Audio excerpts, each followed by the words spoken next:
Hello and welcome to How the Blank by What the Blank Entertainment, and this is How the Rave.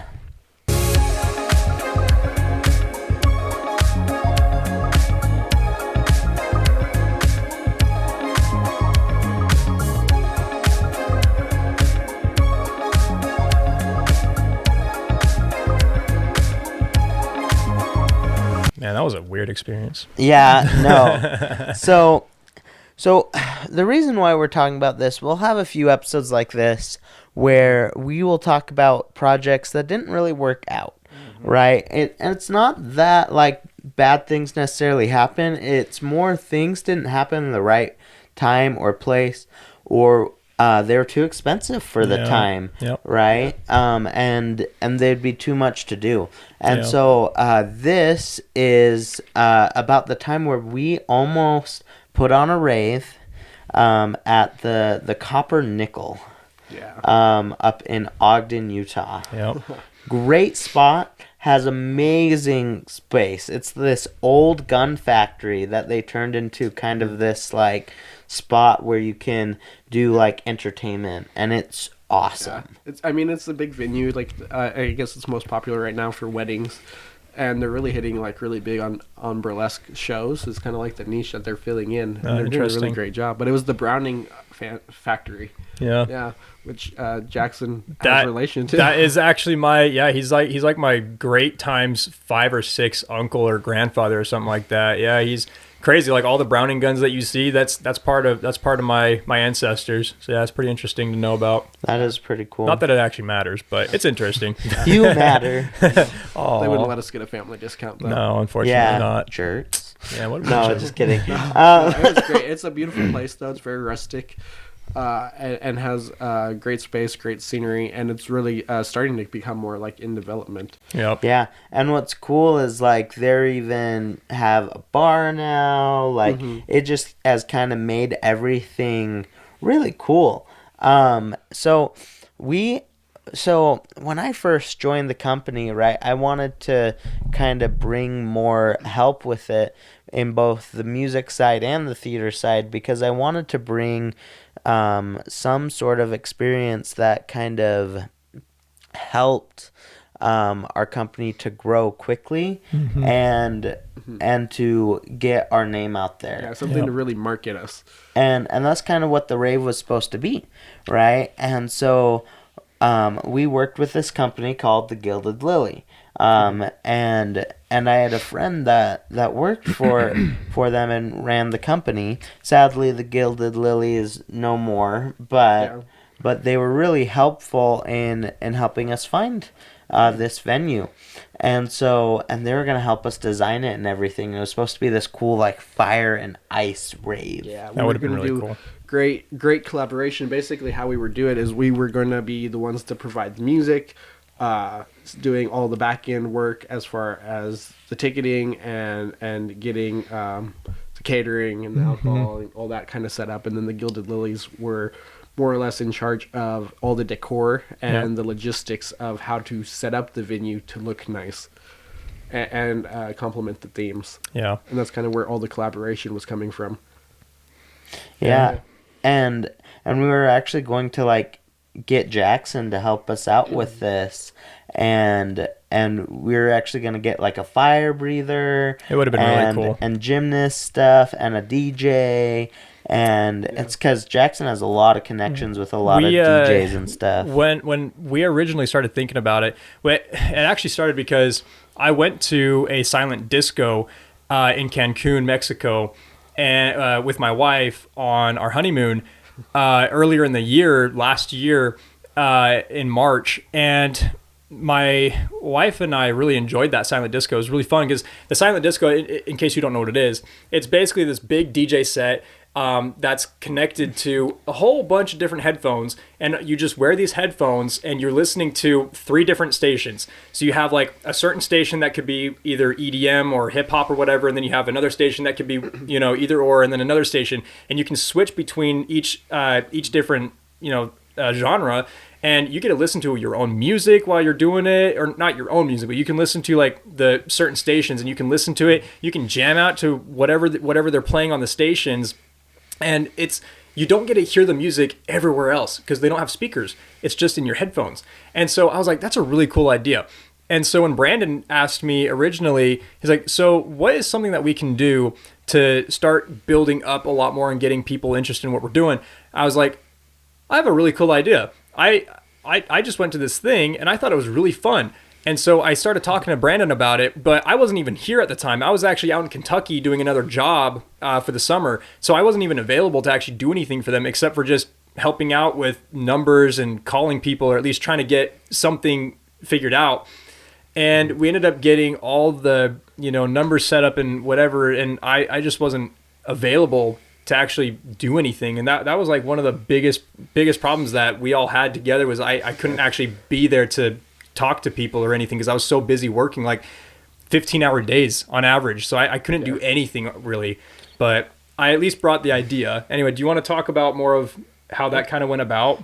Yeah, so I mean, you had the idea of like the silent disco, and we had looked into that and like what kind of technology it takes to actually have like a DJ come in and to do the headphones. And we were looking like how many headphones can go with like different technologies and different systems. And so we were looking at that, and at the time where I had a venue already set up that we could have used. Would have been very experimental, but it was an open option from an old dance studio. Yeah. And then Braxton had came up with the idea of saying he knew the Gilded Lilies and that they had connections with the Copper Nickel, and like at that point it wouldn't really make sense to do like a silent disco, so we'd have to kind of change it up and like with the numbers and how we were looking at it, it made it way more feasible to change it up and have actual rave. And then that's when Braxton had set up the meeting, and we took the couple-hour drive down there and checked it all out. Yeah. First, what we did is we actually had a meeting with them at a restaurant, and it was on your birthday. It was. Yeah, and so, like, I was like, Brandon, I'm taking you out for your birthday. Yeah, it's a business meeting. and it was great. Like, it was really fun because we were able to actually figure out quite a bit, and we had a great meeting. That was one of my favorite business meetings we've ever had, to be honest. There's no better meeting than when you're meeting over Korean barbecue. Yeah. Oh, it was so good. And they were telling us like crazy life stories that we're like, what's going on? Like, what's happening right now? Right? But we did that, and we were talking about stuff that we could do with them, and they were like, let us find you a venue, and then we'll talk costs and stuff, and then we talked to Jackson, figured out a little bit of the money side, not a lot, but more like he at that point, like Jackson was, I think, mainly like calling DJs, cold calling and emailing, trying to book prices versus who had reliable ratings online. Yeah, I knew. So like I know a bunch of DJs that are up in Ogden and Salt Lake City, and so I was talking with them and trying to figure out like what their prices were, and then I was looking up different websites and like people that are local to that area who could do it, and I was trying to figure out like different prices, whatever, and like the average price that we were coming up with, what was it, like $250 for like a night or like 4 hours or something like that. It was like $250 to $300 for like 4 or 5 hours. So that wasn't too bad on the DJ side. Yeah. But the most expensive side of it that we ended up finding out was like to be able to actually have use of the bar and get the alcohol. That was like the biggest expense. Yeah, it was a lot. And a lot of legal issues too that we were like, ugh. Well, it's not really like they were legal issues. It's just like to cross all the boxes, you know. It took a lot of, like the time period to get all the approval was more time than what we had available. Yep. And then the price for everything was skyrocketing. Mm-hmm. Just kept climbing and climbing and climbing. Every time we started getting some new information, we're like, oh man, that's gonna keep getting more expensive. And so like we went up to Ogden to make sure like this would all work out. And so we took a 2-hour drive, and what's funny is we got there early. We got there almost like an hour early before our meeting. And so there was a market on Main Street, right? Like this farmer's market. So we're like, let's go, right? And we like had like homemade honey, right? And like all these and homemade in Rome. and like homemade beef jerky. Do you remember that beef jerky? That was so good. That was so freaking good. And so then we had the meeting, and this the venue person like freaking blew our socks off. Yeah. Like, she was like, oh, you can do this. Like, we have this LED screen you can use. That would've been You so can cool. rearrange, like, the whole venue, right? You can move everything except for the LED screen, which we're like, yeah, that's fine, right? And what's cool is they had this, like, huge garage door that you could, like, get people through and stuff. And I was like, oh, I want to use this place so bad. Eventually, we'll eventually use the copper nickel. One of these days, yeah. One of these days. But and she was like, yeah, and like you can get a liquor license. We can get a temporary one. We're trying to get a full one for the place so that you guys just have to supply the alcohol and that's it. Yeah. Right. Which was our first time experimenting with alcohol at an event. This was our first alcohol event, to be clear, but it was, that's why we were finding out so much stuff and so many hoops. Yeah. And then we had to deal with other inner business communication issues that were just making things harder, right? Luckily we restructured and we were able to figure out a lot of good things. And then it just, I don't know, it got too close too soon type of thing. Yeah. And so we had to back out, and it was hard. It was probably one of the hardest things to back out on because we knew we could make a lot of money from it, but we knew that we would spend a lot of money as risk, you know, and we didn't want to kill the business with our first big thing. Yeah. Right? And so we just kind of kept with theater and music and waited, and we're waiting until we can really get the right venue, get the right pricing, and get the right collaboration. Because truly we need to collab more, and please collab with us, you know, like please help us out, because the more you help us, the more we help you, right? Because that's kind of how we are. Yep. Yeah. And there's a lot of things that were falling in place for us. That was like the venue gave us like a really great discount. The venue was set up so well. The DJ was, that was a very accommodative price for the talent that we were booking. It was, but like to know what it took to make it like the correct marketing event on the correct date of the correct month, like it just all came up. Like Braxton was saying, it came up too fast. Yeah. Even though we had months of planning, it was something that it just didn't work out in the right time, and we just had to make the decision to pull out and cut the risk, because we felt like the risk was too high at that point. Yeah. And I think that it still was the right decision. And this is just something that happens, and something that we're documenting on this journey, like on the podcast, as we're trying to help people like learn the experience of what it's like to go on a journey, like what we decided to take. And it's not really that anything was bad or that we even really took much of a loss. It's just like sometimes you have to make those decisions and know which dreams to go for at what times. Yeah, you kind of have to know like what's best, not just for yourself, but what's best for like your partners and your company and whatever it is that you're doing, because you don't want to end up getting yourself in a big situation where you're out of a lot of money, you know? And you can't always say yes. Like, I think that was a thing that we kind of learned, because we kept getting opportunities and we're like, yeah, let's do it. Yeah, let's do it. Like, because we even have like other audio stuff that we are working on that we like, we're saying yes too quickly, right? And we learned that during that time that, oh wait, we need to step back, we need to understand what's going on, and we need to move forward. To kind of like go on a slight tangent, after we saw the venue, right, we went to this amazing crepe place. Oh, so good. It was so good, and it was like an Italian crepe place. Usually like so it was Italian pastries, and usually crepes are French, right? But this was an Italian pastry place, and they had savory crepes and they had sweet crepes, and we tried 3 of the savory crepes, and oh my gosh, Wow. they were so freaking good. I love crepes so much. We They're had so good. crepes filled with mushrooms. I still remember the shiitake mushroom crepe, and Oh. I'm never going to forget. Wow.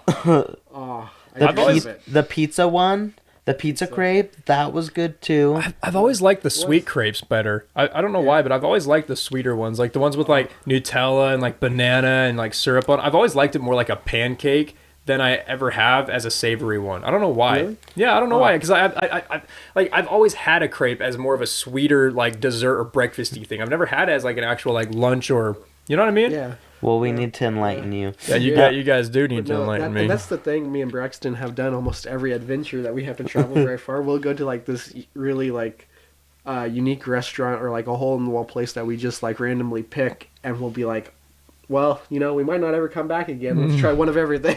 Yeah, and it's not always like one of everything, but we'll be like, okay, I can afford $50 worth. Let's spend $50 together and see what we can get. Yeah, and then we'll share all the plates, so we each get to try something. Oh, that's nice. Yeah, Yeah, we still do it to this day. yeah. It builds the journey. Yeah. Yeah. And so that was one like great thing out of it is kind of Brandon and I learned, like, we were already friends before, but we learned how to be true partners, right? Because we learned how to build off of each other and also how to correct one each other, and give each other criticism that didn't feel like being stabbed, you know, like, You have to when there's that much risk involved, because you have to watch out for each other. Yeah. yeah, And like Jackson, he wasn't even there, and so we had to like think like, what about when Jackson's here? Yeah. yeah, How's this going to affect him? Yeah. yeah, And Yeah.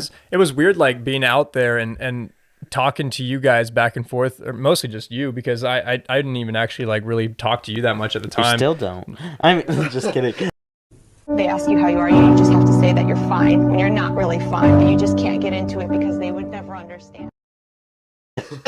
he's not even part of my life anyway. No, I'm just kidding. I'm kidding. But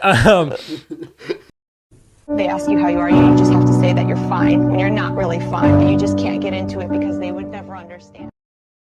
You got dissed on the couch. I know. the couch diss. Yeah, but it was weird being out there and like trying to navigate like how is this whole thing gonna work if I'm not even here? Because if I was the guy they came to like help get this stuff going, like how am I supposed to be able to help them if I can't even be there to like see it get started, or at least be there to talk to the people that I need to? And you know, how's all that even gonna work out? And so it was really hard for me to be out there and pretty much almost miss out on this opportunity that I was trying to help build.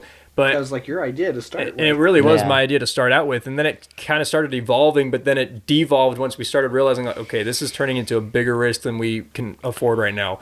So that was kind of when we were all like, yeah, we gotta like just back out. It was kind of snowballing, right? But it was also because we were trying to figure out like management in the company Yeah. too, because and it wasn't that like necessarily anything was happening badly. It was more just like communication needed changing, and Yep. so we're like, okay, we can't answer this question right now. We can't go forward with this rave until we figure out the inner struggles with our company. Yeah. Right? And we decided to like add Jackson in, right, during that moment, because we already decided that I was being added in. We just didn't know when. And we had another partner at the time that you know, he was very supportive. He's like, yeah, go for it, but I don't want to be there.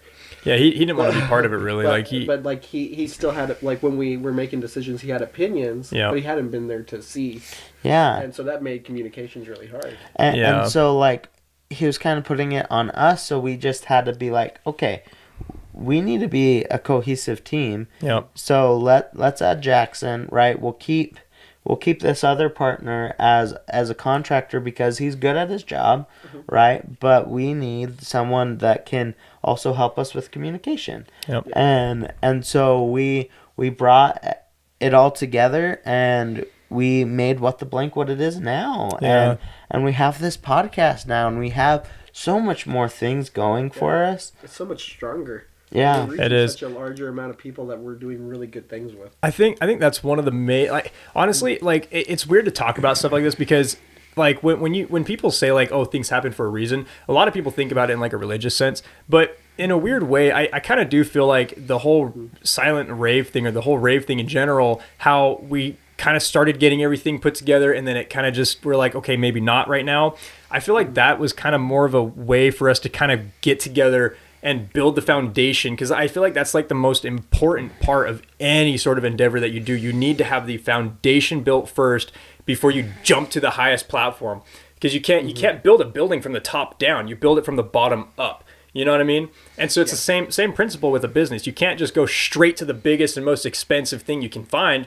We got to start on the bottom, and that's kind of, we're building the foundation, and now we're at a point where we're getting more levels built on, one step at a time, to that point where we're finally going to be able to actually do those bigger things. But for now, we're getting these foundations put on, and we're getting these levels built for right now. Well, and you have to have blueprints that fail. Yeah. To be honest, like, to build a proper house, you have to have blueprints that don't work. You have to have the architect, and we've all had that. Like with me, right? It was the whole rave thing, and a few of like improv and other stuff like that. And with you, it was the dive deal stuff. Oh yeah, big And we all kind of learned from that. And yours was a mix of things. Yeah, mine was all of you. No, mine was... We're his failed blueprints. Yeah. No, I had quite a few like failed blueprints with like the first improv show that we did before we had the troupe, and kind of like starting out with theater and like different partnerships have made, and just it was kind of like throwing darts at the wall, seeing which one stuck, and that had like it really was like just that was the drafting of the blueprint and seeing, okay, which one of this is going to fall and which is going to actually stand. Yeah, that's true. Yeah. Sorry,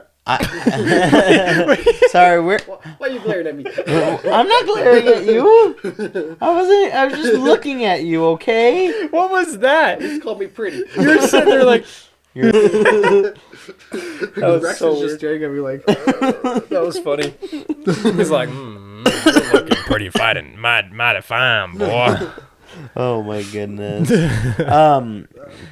But what I think overall, with our whole experience, right, you have to fail to succeed, and you have to continue to keep moving after you fail to get to the point where you can succeed. Yep. You got to take those L's to get those W's. Yeah, and live entertainment, like any live event service that you do, is so hard. Oh yeah, it's so hard because there's nobody that you can't hide it. You can't edit it out. It's like you're there in front of people, and people are going to see it, and you can't deny that you failed.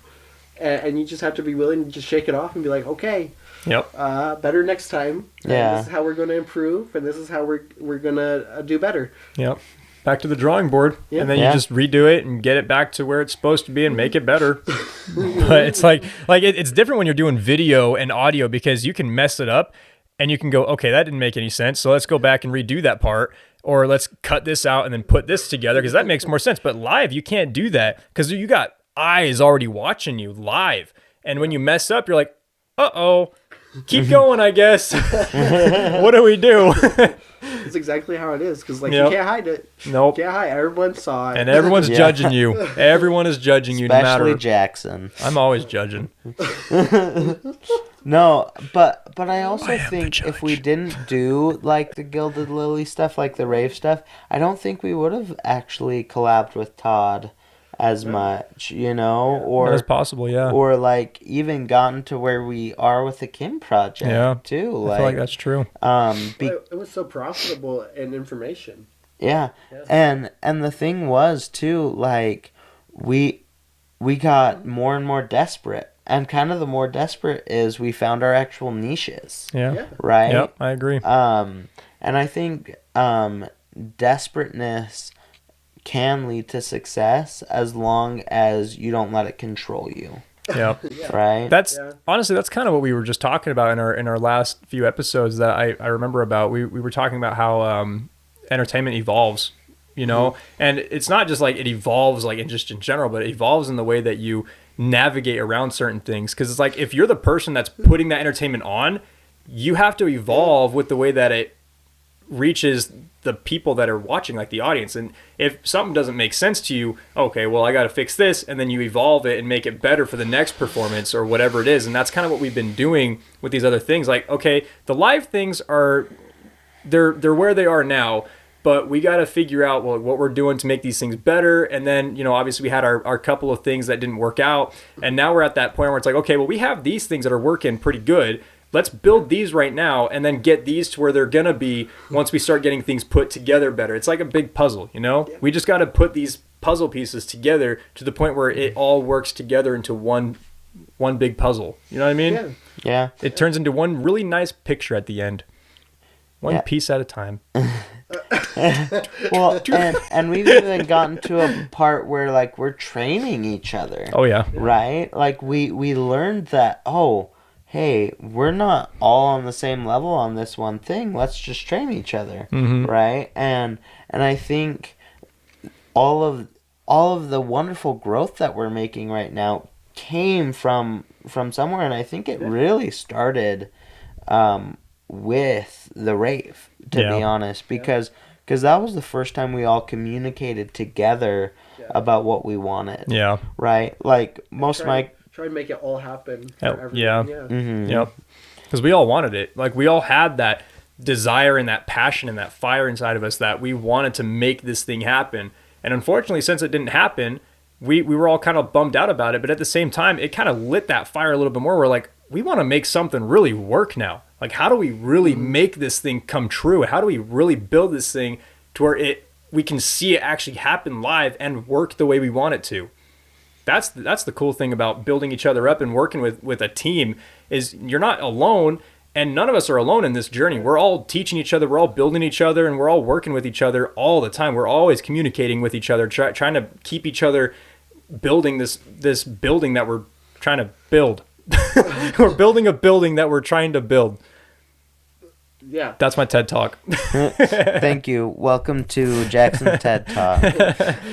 Building buildings with Jackson. Yeah.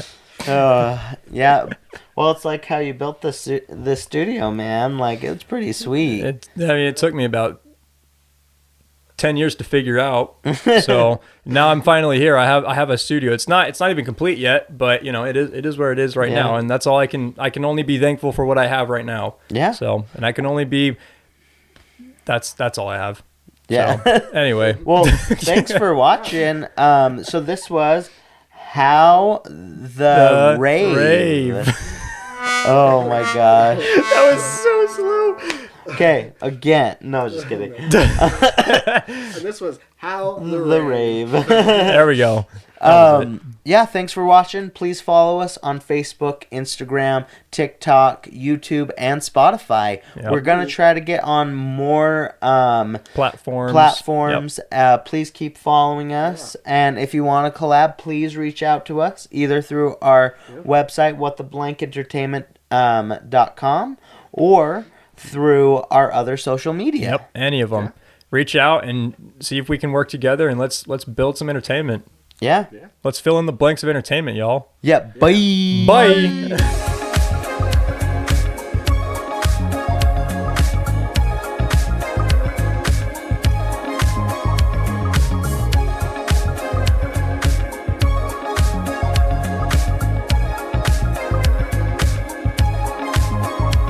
Man, that was a weird experience. Yeah.